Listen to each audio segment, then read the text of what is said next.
Hello and welcome to Frankly Speaking, where we dive deep into regional headlines and speak with leading policymakers and business leaders. I am Katie Jensen. Since the Taliban returned to power 2 years ago in Afghanistan, it has suppressed free speech, reintroduced repressive laws against activists, women and children, and watched its economy crumble, with millions living in desperate poverty. On this episode of Frankly Speaking, we hear from Taliban leader Suhail Shaheen. We ask him how the Taliban government really functions, if women and girls will ever be allowed to attend school, and how they've dealt with challenges to their authority from neighbouring countries.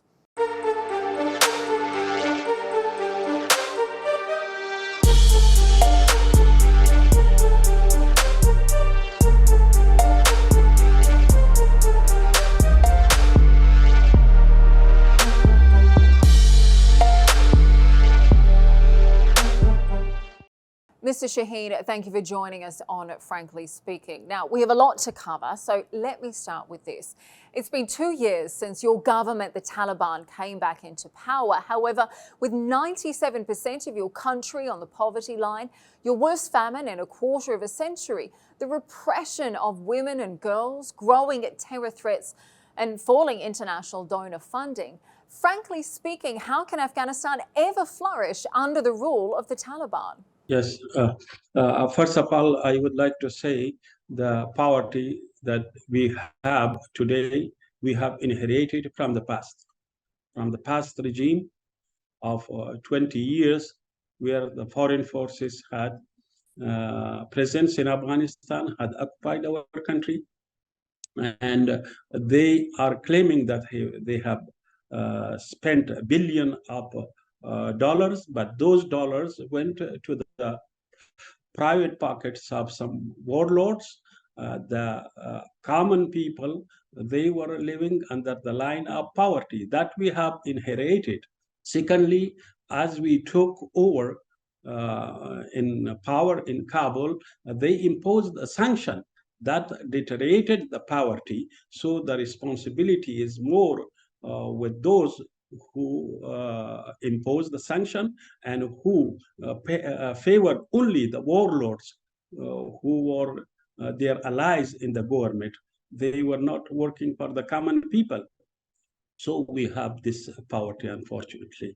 But we are working to tackle this issue, and we have some big projects like Koshtepe project, road construction, according to our internal revenue. So well, you say I'm sorry, I'm going to interrupt you here, because you're saying that you're inheriting power from the previous regime. That simply isn't true. You overthrew the legitimate government of poverty. Afghanistan. I mean, we inherited poverty from the past. Of course, we took over, but we inherited poverty. Okay, but let's talk about the current scenario today, because as it stands, the United Nations does not recognise the Taliban as a legitimate government, nor do even any Muslim countries want any ties with you.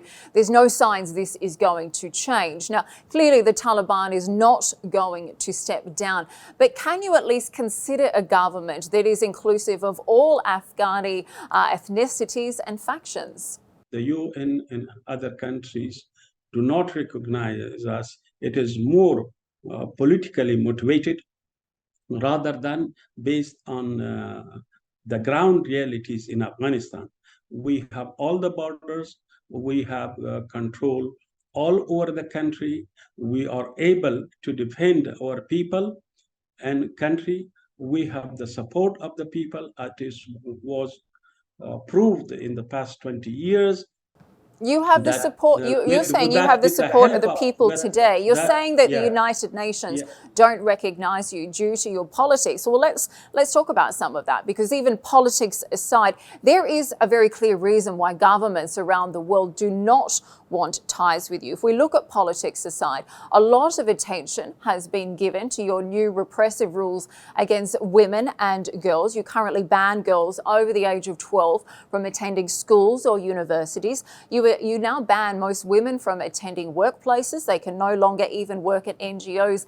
Indeed, you ban women from most public places. Why on earth would you treat women this way? First of all, the sanctions were imposed. We were not recognized when the universities were open, when the secondary schools were open, when the women were working. Even now, about 150,000 women and doctors, nurses are working with the Ministry of Public Health. No one mentioned that. And also in some ministries, the Ministry of Education, tens of thousands of female teachers are working. But these sanctions were imposed at the beginning on us and still continuing. That is why we say they are more politically motivated. So they have this pretext now, but at the beginning that was not the case. Still, they imposed the sanction on us. From the beginning, they were working and following a policy of marginalizing the government rather than to continue to engagement with the government in order to resolve the issue that we are facing. We are both or have the issues to be resolved through engagement. But they didn't follow that. Instead, they focused on marginalizing the government. So you say the sanctions were already in place when you were allowing women and girls to attend secondary education and university. Why are you treating women this way today, though? Why do you currently not allow them to attend secondary school or university? First, in Afghanistan, still there are secondary schools where modern education and religious education are. Yes, but I'm not talking about religious. Yes, I'm not talking about religious education. I'm talking about the everyday girl in Afghanistan who wants to be able to attend school as she did before you regained power. I'm talking about the everyday woman who wants to study to be able to become a doctor or a scientist that would further your nation. Why are they not allowed to attend education today? About schools, medical schools, they are open. Nursing school, they are open. Institute are open. Some of the facts, ground realities are not mentioned in the media. They are open. Even the doctors were not allowed in the past government to have specialization in all fields. Only they were allowed to have specialization. Okay, so are you saying if these schools are open, you're saying the media has it wrong? You're saying that all schools, and all university education societies are open, that women and girls can attend education as they did 5 years ago? Yes, first they are the doctors are allowed to have specialization in other fields, cardiology and other fields that they have, and they are very happy with that. And about education, no one from our side has said that we deny girls access to education, but only said we were working to provide a proper environment, Islamic environment, and that they can keep their education. And the committee is working on that. So no one has denied, but it is shown. No one has denied. I think the entire world has denied, because I think to most of us, I know you've previously spoken about this. You've previously said it's an internal. We have not said.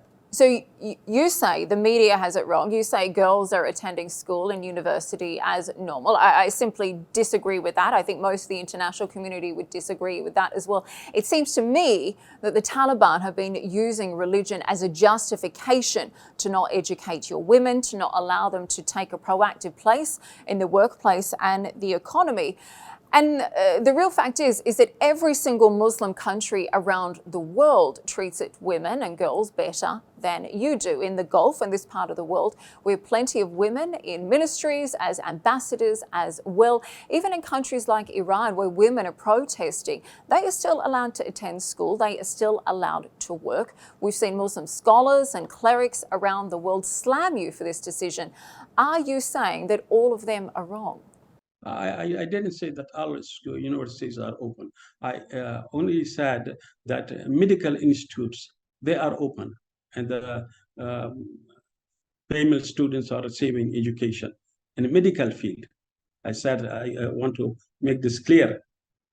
So, And secondly, a committee is set up, and it is working to provide a conducive environment, Islamic environment, that all the girls and female students receive the education. They are working on that. We have not denied women's access to education, but Well, you we have denied only say women's that they access to should be according education. to our rules and values, and they are working on that. You have denied women's access to education, and girls as well, because currently, as it stands, they are not attending school and university as they did before you returned to power. And I actually wanted to ask you personally, because you personally have done quite a big U-turn on the matter. I saw an interview you did with the BBC on the 5th of August in 2021, and you told the BBC, you spoke about women and girls, and you said, and I'm quoting you here, they should not be scared. They honour their priorities, their right to education, work. We have a commitment for that, so they should not be worried. And their work and their access to education will be in a better position than they were in the past. Why did that change? No, not change. I believe women should have access to education and an Islamic environment. According to our words, they should have. I maintain that position.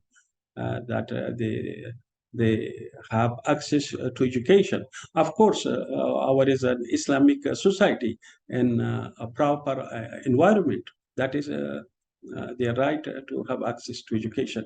That was my position at that time, and it is right now. But they don't have access to education. You talk about in an Islamic context. As I mentioned before, every other Muslim country around the world has its girls at school, has its girls in university, girls in the workplace as well. Every single Muslim country. How have they been able to foster a sense of inclusion in an Islamic setting and allow their women to take their rightful place in society when Afghanistan has not? So first of all, there is no question about denying girls access to school or not. That's not the question. We do not deny that. But only there is a proper environment or setting, an Islamic setting. So on that we are working. We do not have so much the logistics, the means, because there are sanctions on us. So the question is that, but they are portraying that we are denying. So these two different things. And unfortunately, for political reason, in certain reason, the ground realities in Afghanistan are not portrayed in the media in a right way. So that's another issue. Okay, well, you and I are going to disagree on that, but let's move on. I want to ask about your ties with your neighbours. In particular, what is the nature of your government's relationship with the Pakistani security authorities? How much support do you receive, and what say do they have over your policies, including those on women? First of all, Afghanistan is a dependent country. We liberated our country. We fought for 20 years against 54 countries. And the nature of the Afghan people is they are freedom loving. And this we have proved in the past decades, not once, but twice. Secondly, we are peaceful people. We want peaceful coexistence, not only with the neighbors, with all the world. Thirdly, we are committed not to allow anyone to use the soil of Afghanistan against neighboring country and other countries, including the United States. Fourthly, Afghanistan is a bridge between Central Asia and Southeast Asia. We are working that the trade through Afghanistan to Central Asia and other countries become a reality. In Afghanistan, become a commercial hub. It will contribute to prosperity of the people of Afghanistan that we direly need, and the people of the region. Okay, so how much support do you receive from Pakistan then? What is the nature of the relationship with Pakistan's security forces today?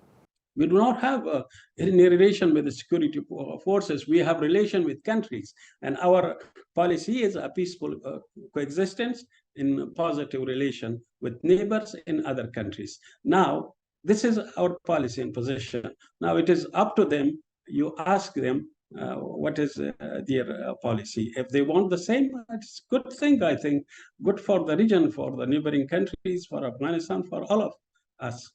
Okay, well, you say you want a peaceful coexistence with your neighbours, but Pakistan says you're not serious about stopping the TTP from using Afghan soil to attack Pakistan. How do you respond to that? Is that a fair description? The TTP is not in Afghanistan. As we said, we have commitment for that, not allowing anyone to use the soil of Afghanistan. They are inside Pakistan in the tribal areas. So inside Pakistan, that is their responsibility, not ours. So do you accept the Durand Line as an international border between you and Pakistan? No, it is not called border. It is called Durand Line. So that's enough to say what is its status. Okay, so do you accept it, though, as the official border? I accept you're saying it's called the Durand Line, but do you accept it as the official border separating Afghanistan? No, it is only a Durand Line. Okay, so you say it's very much a line, it's not a border. Your defence minister has echoed recent sentiments recently. He told Tolo News in Kabul that he said the Taliban's not raising the issue of the border with Pakistan. It's frankly, the people of Afghanistan are facing other problems. So let's talk about some of those issues, in particular with another neighbour of yours, Iran. Now, in May this year, we saw tensions lead to a shooting at the border. A number of border officers were killed. Now, there have been conflicting accounts from both sides. What exactly happened? We have an water agreement with Iran signed 51 years ago. And according to that, Iran would receive about 26 cubic meters of water per second. And but the Iranian side were receiving more than that because there was a war situation in Afghanistan. I think it is a technical issue. It can be resolved through technical team and based on the agreement. And also there is a climate change. The water level is not so much, which was 51 years ago. Now, not only in Afghanistan and all the world, the situation has changed. The water has been reduced. So based on the agreement and the climate change, they can receive their water. And I did a negotiation, I think a delegation of Iranian delegation is talking with our side to resolve this issue on the basis of the agreement. But you're saying this is a technical issue, but it's one that has caused a fire exchange. There are soldiers that have been killed on both sides. We are saying that we have the agreement, and based on that, we should solve this issue. But if anyone is forcing anyone, so we have the history. We have right to defend our people, our right. So that's our right. We are defending. We are not violating anyone's right. But people have been killed, and you mentioned you have the agreement. There was obviously the 1973 treaty, but that's never been properly ratified or implemented. I know in February 2021, you both signed another agreement, and it's certainly correct. Drought and climate change has certainly had an effect on this as well. But people have had their lives lost. Are you still restricting the flow of water, as Iran claims? First of all, they were receiving more than they were allowed to receive because of the war situation, as I said earlier. Secondly, if someone attacked our forces have to defend them, to defend themselves. So that is what happened. That was our right, and no agreement, no one can impose agreements on us based on the use of force. Okay, but Iran says the Taliban forces were the first to fire. You dispute that. You say it was Iranian forces Yes. who first opened gunfire. Is that correct? But that was an issue resolved. Always, if something happens at the border, we resolve. The seniors from the Iranian side and our side come together to resolve the issue through talks, and that happened. Okay, but who fired first? Yeah, we don't fire first. We defend ourselves. ourselves. We have said that, and that is what is true. But again, as per the Iranian media, your Interior Ministry spokesman, Mr. Abdul Nafi Takor, he said in a statement that the situation is now under control. Now, this is a sentiment you've echoed here today. Now, he says the Taliban does not want to fight with its neighbours. But many Iranians see this as a sign that you have surrendered. In fact, Iran's foreign minister said recently the Taliban was part of the reality of the country, but not all of the nation. Frankly speaking, is your government, with all of your internal conflicts, really capable of standing up to Iran? We defend our rights. We do not violate anyone's rights or do not attack others. We want to have a peaceful living, peaceful coexistence with all our neighbors. Instead of fighting to focus on reconstruction of Afghanistan, to have a good cooperation with our neighbors. And if there is any issue, we want to solve them through talks, through peaceful means. That is good for us and for them, for the people of Afghanistan, for the people of the regional and neighboring countries. But do you have the means to stand up to Iran? I'm not asking if you can defend, I'm asking if you can go to war as needed. Do you have the army? As I said, if someone attacks us, we have right to defend. Secondly, that 20 years is a good evidence and proof for all the world how we defend our country. It is not once for the last 40 years. Everyone knows about that. I don't want to give more detail about that. That's enough. Okay, well, let's move on to the topic of terrorism. Now, under the Doha Agreement, you have committed to not allowing your country to be used as a base for terror networks. This is including Al-Qaeda. How serious is this commitment, or is it just lip service to the West? No, it's a commitment, and we are abiding by that. Everyone knows that we are not allowing. It is our policy, official policy. So it is not lip service, but a fact. Well, a UN report last year said that Al-Qaeda is likely using Afghanistan as a friendly environment to recruit, train and fundraise. We know that Ayman al-Zawahiri, he was living in Kabul last year when he was killed. How do you respond to that? Yes, if they say there is a training centers, can they show us where it is located? If someone is sitting 10,000 kilometers away behind the desk and writing reports based on media, how that can reflect the ground realities in Afghanistan? These reports are not based on the realities in Afghanistan, and they are just politically motivated reports, and they are accusing us. It is not the first time. In the past, you see, they were doing the same.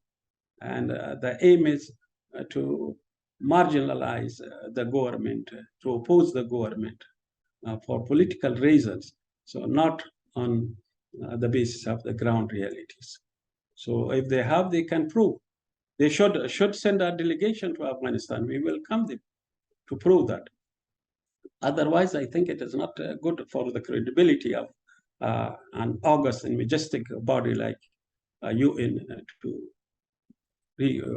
prepare reports and write reports which are not based on the realities but are based.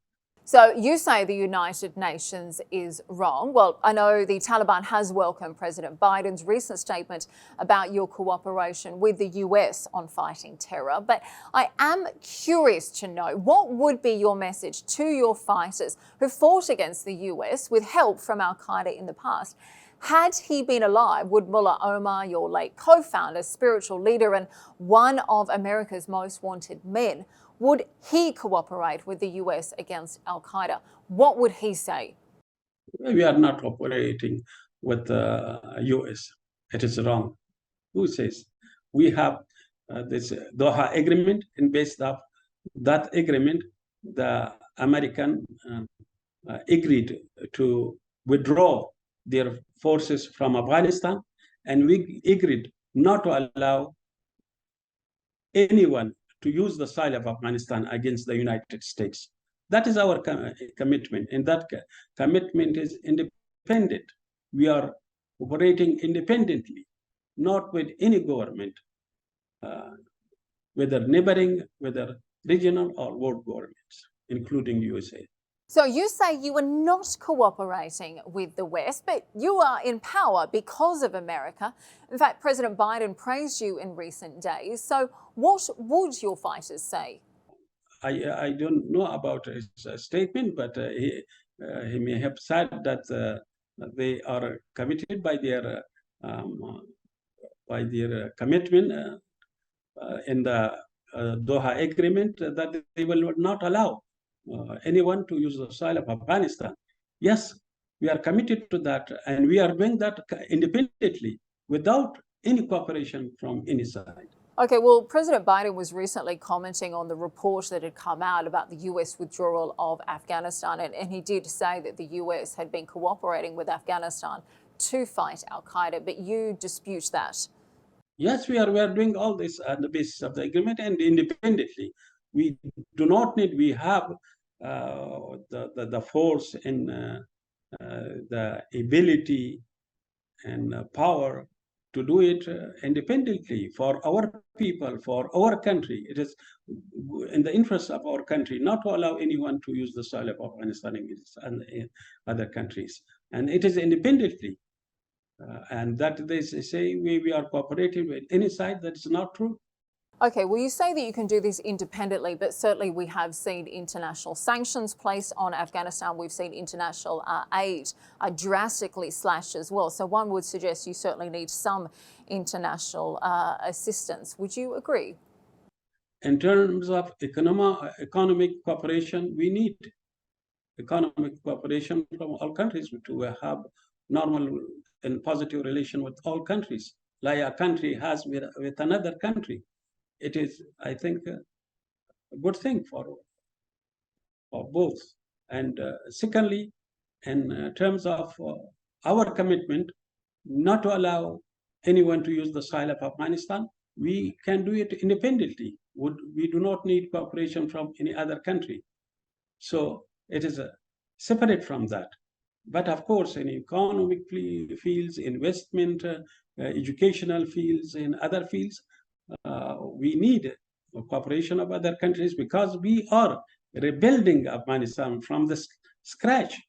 So these are two things. And one we need it, the other we do not need, which is the military field we do not need. But you have cooperated with the US, your sworn enemy. So my question is, how do you justify yourself in front of your fighters who fought America?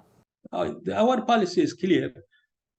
There were two phases. One phase was the phase of liberation of our country. We were fighting against US and its allies in other countries, almost 54 countries. We were fighting against them and until we liberated our country. Now we have independent country. There is a new phase has begun, and that is the reconstruction of Afghanistan. In this phase, we welcome cooperation, investment from all countries of the world, including the USA. So the first phase, which is a history and a part of the past, so it is a past. The current phase, which is reconstruction of Afghanistan, we welcome cooperation in economic fields and their investment in the country. So if I understand correctly, you were always about power, not about religion. You were against America when it suited you and with America when it didn't. When they occupied our country, we fought against them to liberate our country. If anyone's country was occupied, if your country is occupied, would you not fight for liberation of your country? We did the same. Now we are building our country. We are to eradicate poverty, to provide job opportunities for our people. For that, we need cooperation of all countries. And if they are willing, we welcome them. Well, one of your other commitments has been the Taliban's war on drugs. What has been achieved? We've seen some big changes when it comes to poppy farming. Is that going to continue, or again, is this simply a means to get Western aid? Yes, it is. In the past 20 years, they spent, according to them, billions of dollars in order to eradicate poppy cultivation, but they were failed, and they were trying to prevent drug trafficking, but they failed. And now we have a total ban on poppy cultivation according to the decree by our supreme leader, and we have succeeded. And you may have seen the reports. They say it's 80% reduction, but we say more than that in poppy cultivation all over the country. But that we have done with our own means.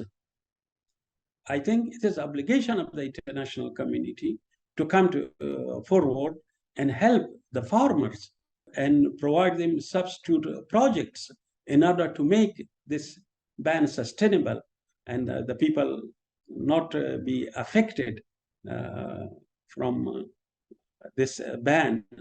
In Afghanistan, the farmers has 2 or 3 acres of land, which is not enough to feed their family. So there should be assistance from the international community to those farmers who are abiding by the ban, and they have stopped cultivating poppies in their fields. So yes, we have succeeded in that, yes. Well, yes, a lot of these farmers have now been left without income. The West is concerned it could result in another wave of refugees. Apart from you expecting the international community to step in, what are you doing to replace these farmers' income? Yes, we are doing what we can according to our revenue. And we have in our budget development projects. So we are implementing them, but they are not enough. When the international community was spending billions of dollars in the past 20 years to stop poppy cultivation and prevention of drug trafficking, why not they should spend right now, while we have practically proved that we have banned poppy cultivation? If they are not, their programs are not politically motivated, I think they should come forward. It is a shared goal. It's good for them, good for us, while we are doing something practically, and we have proved it. Why they are not helping that to continue that program further and eliminate poppy cultivation completely? Well, we're almost out of time, but I wanted to ask you one final question. Regarding Prince Harry, he recently made headlines in his book Spare at the start of the year when he claimed that he had killed 25 Taliban fighters. Now, he said it felt like he was removing chess pieces off the board. Do you think the prince should be proud or ashamed of what he has done? He should be ashamed. It should be all ashamed who are claiming that we have a democracy, we are the advocates and champions of human rights, but practically they are doing this. He have killed innocent people, innocent villagers, and should be ashamed and should be brought to justice if their laws are human laws and for the protection of human rights. He should be tried on that, and based on his own admission that he has acknowledged it is a crime. Not only he, in other countries, in other soldiers have done the same. There's a lot of cases, a lot of families bereft from their breadwinner, and there are thousands of videos. Innocent people, villagers, farmers, they have been killed in their fields. If that have been in your country, what you have said, you haven't asked for a justice. As a human being, it is your obligation and others to raise this question. Well, Mr. Shaheen, thank you for joining us today on Frankly Speaking. We appreciate your time today. Thank you so much.